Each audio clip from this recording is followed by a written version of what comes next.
Вардар ја прослави европската титула. Втор пат во историјата на плоштадот, играчите во црвено-црните дресови го покажаа најзначајниот пехар во клупскиот ракомет.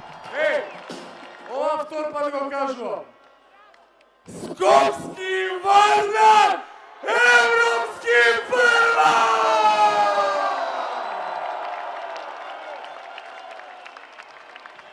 Ова е за нас све. Хвала за подршку, ви се најболи навијачи, ви се најболја држава. Хвала, хвала још еднаш.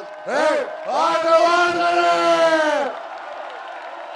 Навивачите доцна по пладнето отидоа на аеродром да ги пречекаат ракометарите и да им честитаат за успехот.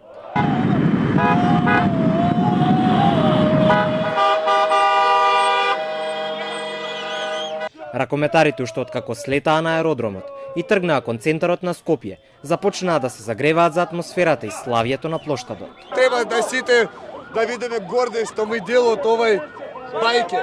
Навивачи, играчи, луѓе, сите, затоа што има неки ситуации кои не се мерат ни со ништо. Сите тука кои тука во ова автобус игра секогаш со срце. Со така секогаш има повеќе шанса за победа. Јас мислам дека игравме добро ракомет. На плоштадот навивачите со часови чекаа трпеливо. Се собраа илјадници на број. И повозрастните, како и најмладите, играа, пеа и се радуваа на успехот.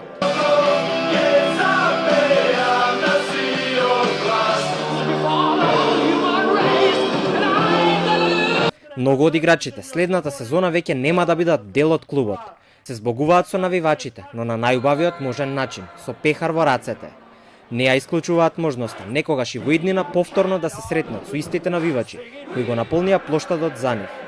Hvala vam za svih ovih 7,5 godina u Makedoniji, u Skoplju.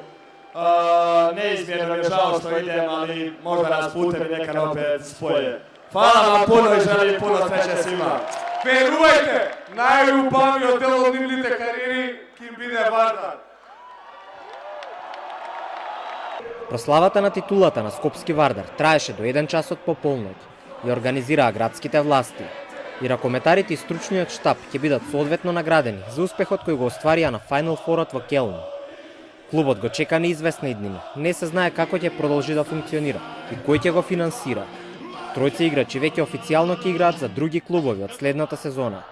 Но достигнатите успеси со Скопскиот Вардар ќе останат да сведочат за историскиот подвиг во Келн.